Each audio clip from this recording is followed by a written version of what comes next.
دوستو کچھ لوگ پیدا ہی اس لیے ہوتے ہیں کہ وہ تاریخ کو بدلیں۔ ایک ایسا شخص جس نے میدان کرکٹ میں پوری دنیا کو حیران کیا، پھر ہسپتال بنائے، یونیورسٹیز بنائی، اور پھر ایک دن کہا میں اس ملک کو بھی بدلوں گا۔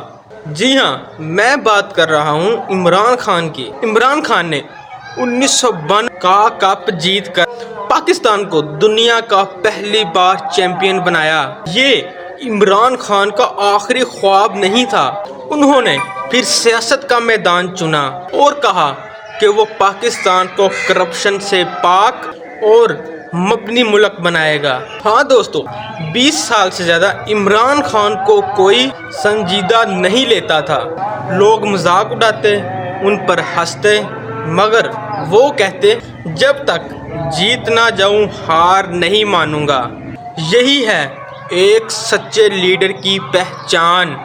2008 میں پھر وہ وقت آیا جب عمران خان پاکستان کے وزیر اعظم بنے۔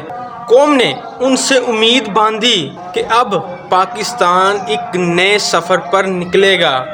یہاں کچھ لوگ ان کی تعریف کرتے ہیں، کہتے ہیں عمران خان نے عوام کو خودی کا درس دیا، دنیا میں پاکستان کی عزت کو بڑھایا، جبکہ یہاں کچھ لوگ ان پر تنقید کرتے ہیں کہ وہ اپنے وعدوں کو پورا ہی نہ کر سکے۔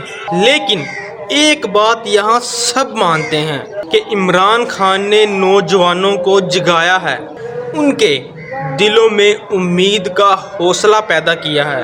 دوستو، چاہے آپ عمران خان کو پسند کرتے ہو یا نہیں، ایک بات طے ہے، اس نے ہمیں یہ سبق دیا ہے کہ خواب دیکھنا کوئی جرم نہیں، خواب کو حقیقت میں بنانا یہی اصلی کامیابی ہے۔ اس نے سکھایا کہ مشکل وقت میں بھی ہار نہیں ماننی۔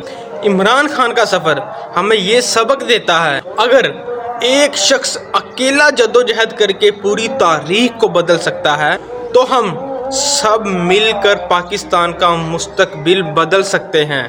یاد رکھو، لیڈر آتے جاتے رہتے ہیں، لیکن قوم کی طاقت ہمیشہ زندہ رہتی ہے۔